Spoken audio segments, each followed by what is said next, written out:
Use code Clarky for 5% off at stradioroastscoffee.com. Hey everyone, Clarky Shy here. Welcome back to another video. Today I'm back, and today I'm going to be reviewing My Hero Academia World Heroes Mission, the third movie in the franchise. Now, as you know, My Hero Academia has had 5 seasons and now 3 movies, and the most recent one was My Hero Academia World Heroes Mission. Now, I went to go see this in the cinemas, and I can't even tell you how many times I actually seen this fucking movie.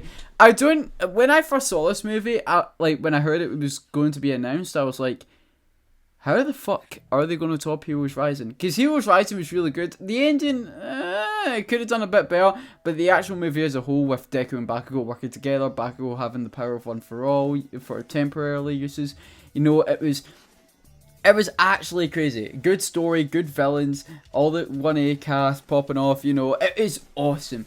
And when I heard there was a third movie being announced and we got the first teaser of it showing Deku, Bakugo and Todoroki in the new suits, I was like, damn, this might actually be good. But I was still concerned on if they can top this more than Heroes Rising. And in my case, I could still see it being a possibility, but I just didn't know where it was going to go. The story of My Hero Academia World Heroes Mission is about the Quirk's Doomsday Theory. The Quirk's Doomsday Theory is about, as years progress within the world and new children are born with quirks, they're actually more and more powerful as time goes on, to the point where it'll be too hard for them to control. So yeah, the younger ages that are being born into the world of powerful quirks, their quirks will be more powerful than, say, fucking One for All's to the point where they won't be able to control it and people could possibly die. Only 80% of the population does have quirks though, and the 20% doesn't. So this terrorist group called Humorize are wanted to get rid of everyone who has quirks, wanted to free people who does have quirks by basically killing them. And basically they're doing that with these things called trigger bombs, which basically lets out a green gas, which basically lets their quirks go out of control to the point where they actually die, or to the point where they're even bloody injured or can't get their quirks under control. And then they're hoping where to the point where the 20% of the population on the world only lasts with, the quirkless. And in this case, is up to Deku, Bakugo, Todoroki, and everyone else in the heroes to go around the world to stop these trigger bombs where Humorize is kept.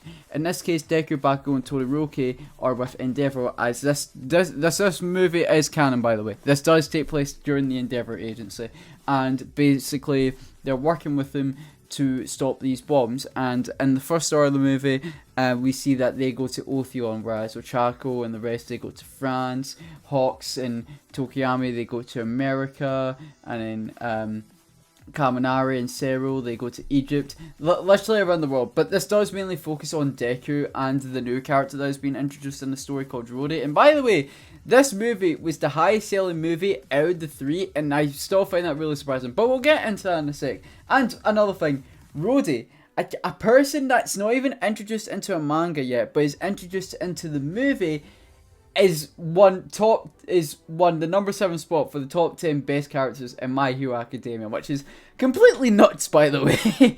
But aside from that, let's continue on. So this mainly does focus on Deku and Rhodey, and Rhodey is someone who's went through a lot in his life, where he lost his mother when his sister was born, and there was only left with him, his brother, his sister, and his father. And then of course his father was kidnapped by Humorize, where basically they said, hey, you gotta work for us, and if you don't, your 3 children are dead. So basically he had to leave his children and work with Humorize in order for them to keep living. And of course people caught on to that and figured that, hey, they did abandon them and he is working for Humorize. So people hated his family, and he got betrayed to the point where they had to live in a caravan, because his father was really rich, he was a good engineer, to the point where he lived in a house just with his 3 kids. And now it's gone to the point where Rhodey is now taking care of his 2 siblings in a caravan alone, making sure he's got enough to feed them, make sure they have a good place to live. It's not that much, and by that he does some scummy work behind the scenes, doesn't really work with villains. Well, he does at the start of the movie, but who knows what else he's done that we just don't know about. But he's worked with, in the start of the movie we see he's worked with villains that gets jewellery that needs to be delivered somewhere, and in that case he'll get money off of it. But now at this time, things go south when Humorize, one of the people in Humorize, actually escape and manage to get some info on how to stop the trigger bombs around the world. Now, in this case, he actually gets damaged by one of the Human Rise members, and in this case, the cases that Rhodey had with the jewellery and the case with the Human Rise info, they get switched during a car crash, and Rhodey picks up the wrong one, and that's when the police go after them, which police are undercovering and Human Rise members. So basically, they shoot Rhodey on sight, but Deku is on the run before him just to see if he stole the jewellery or not.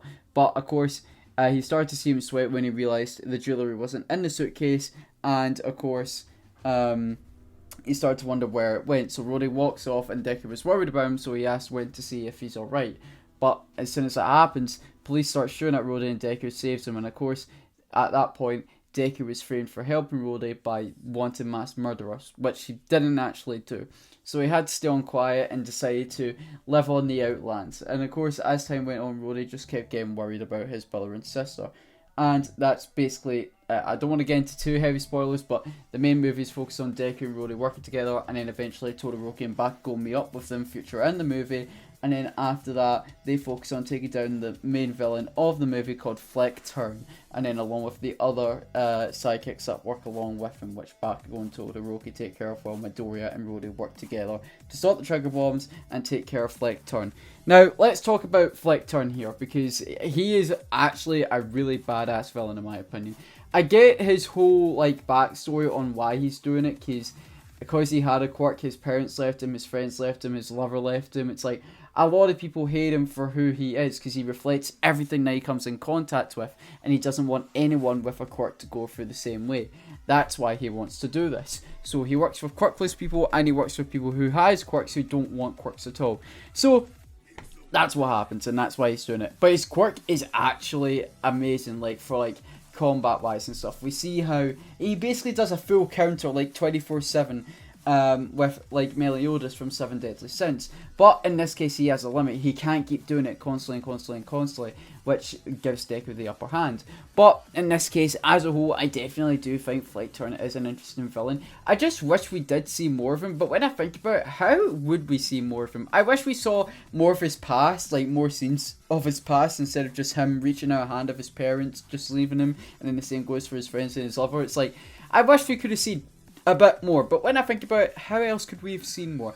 But at the end of the day, I thought it was great. The animation in this movie is definitely great, but of course with season 5 going along with that, the animation wasn't, it was good in season 5, but not on par like season 4, 3, 2 and 1. But as of recently, as I've been looking back at season 5 for My Hero Academia, I've actually enjoyed it. I don't know why. Now that I've went back to go watch My Hero Academia season 5 again, for some reason I really enjoyed myself, and I don't really see a problem with the animation. I don't know. That might just be me, but hey ho. But as it went on, the animation is great, and we do see a lot of Black Whip use from Midoriya, as at the end of the Endeavor Agency, we do see that he gains control over it. And then, as it goes on, the whole thing with Black Whip, he says he can only control it for a second, but we don't know how long a second is in anime, so we don't even know. But I'm going to say Midoriya's basically controlled it. The man's basically controlled it. But as it goes on, Midoriya shows a lot of use of Black Whip, him swinging around like Spider-Man, carrying Rhodey on the bridge. It's really, really cool stuff. And then, of course, Bakugo, we do see him with his explosions, Todoroki doing his ice moves. And, of course, one of my favourite things was the fact that they had new suits at the start, which are really badass, by the way. My only thing with them is that I wish they showed more of it. Of course, we are getting an OVA of the My Hero Academia World Heroes Mission movie manga, which is basically an exclusive where if you pre-ordered tickets, you'd be given this manga cover and this manga book, which took place just before their mission started, before it showed how they were called up for the mission and how they were getting prepared for it. So that's basically what the OVA is going to be about. But in the manga, they showed them customizing their own new suits for this mission, and of course they were using them. But I just wish we would have seen more of it. But aside from that, though, at least we saw some of it, and it was really badass in my opinion. But moving on with that, it was definitely really cool with how they ended it. A lot of people definitely ranked, I remember seeing someone ranking every single fight between Bakugo, Todoroki's and Deku's fight in the finale, like ranked was the best. Whereas Bakugo's was ranked, not, like, it wasn't bad or anything, it was just ranked that it was the least interesting. Bakugo's fight was definitely very interesting and all, because he was going up against two people, but yet again, it would have been interesting to see more about him, what he could do with his quirk, like a new move or something we haven't seen, but I definitely thought it was good. And then whereas Todoroki's had good combat, and it showed his new move, which was really cool. And then of course Midoriya's fight, I'm a big fan of Midoriya, I love his character and I love main characters, so Midoriya, his fight done well, especially just with Light Turn's power and all being super cool. And then of course along with that, the movie itself was really played well and done. My only thing that I wish they would have done as well within the movie is that we saw more of the other characters around the world. Granted, we did. It's not like they were seen once from the movie and that was it. Like, we saw them at the start of the movie, we saw them midway through the movie when Midoriya was broadcasted worldwide, showing, hey, he's wanted for mass murderer, when he really isn't, he was just framed. And of course we see them at snippets at the end of the movie when they're trying to stop multiple trigger bombs, so that was cool and all, but I wish we just could have seen a bit more. And then of course we never saw like big characters that normally a lot of people love, like Tenya, Ida and stuff, you know, like Ida wasn't even in the movie. Well, he was, but like the man never spoke, we just saw animation of him. And of course we did see Mario, but like nothing really much, and I'm surprised, but what can you do? But at the end of the day, it was really cool to see them, but I wish we could have just seen, like, maybe just a tiny bit more. Just a tiny bit. As it went on, the movie itself is really good. Would I say it would top Heroes Rising? It's debatable, because I really did enjoy this movie when I watched it, because this was my first ever anime film watching in cinemas, and my first ever My Hero Academia movie watching in cinemas. Am I hinting that there could be more in the future? It's most likely at this point, because when I saw that it topped box office sales compared to Heroes Rising, I was genuinely really surprised, because Heroes Rising was definitely great. And when I see people on Twitter and YouTube and stuff, people weren't a lot of hype for it, but when it came to the UK and the United States, and of course over in Japan, holy shit, that shit blew up. So I think a lot of people were underestimating what this movie would bring. Of course, it had more comedy and stuff compared to the first two movies, but I think as it went on, you showed how serious it was really getting, and I really liked that. So honestly, I really liked My Hero Academia's World Heroes Mission. I don't know whether to say it was better than Heroes Rising. I definitely would say it was better than the first movie. No offense to the first movie, by the way, because I definitely did like it, but Heroes Rising is just that movie where it's debatable, specifically because of how they ended Heroes Rising with their final fight, whereas in My Hero Academia World Heroes Mission, it was good, great, soundtrack was fucking amazing, by the way. The Spirit to Succeed OST is one of my favourite OSTs in My Hero Academia, whereas in this it's just, I don't know where it's going to go, but as a whole, My Hero Academia World Heroes Mission, I definitely recommend it to you. It's got the My Hero Academia feel, it's got a bit of comedy in there, you've got your big three characters in there, Todoroki, Bakugo and Deku. You'll actually love this movie. Never judge a book by its cover, I'm telling you, because even though I was super hyped for the movie, I was still debating whether it would be better than Heroes Rising, and surprisingly, I quite liked it, and it's getting to the point where I don't know if I feel it's better than Heroes Rising or not, but you never know, my opinion might change, but here we are, so yeah. If I had to rate My Hero Academia World Heroes Mission out of 10, I'd probably rate it an 8 out of 10, honestly, because it brought in good animation, good soundtrack, loved the story, loved the characters, loved the music, again, I loved the villains, it was really all good and dandy, so honestly, good job, Bones. Good job. Thanks, guys. Thank you all so much for watching. Hope you all did enjoy. If you guys have seen My Hero Academia World Heroes Mission, let me know in the comment section down below what you guys thought of it. And let me know if you guys think it's the best, or do you think it's just in the medium, or do you think it's the worst movie out of the three. Thanks, guys. Thank you all so much for watching. Hope you all have a good rest of your day, and I will see you all in the next video live stream, boys. And goodbye!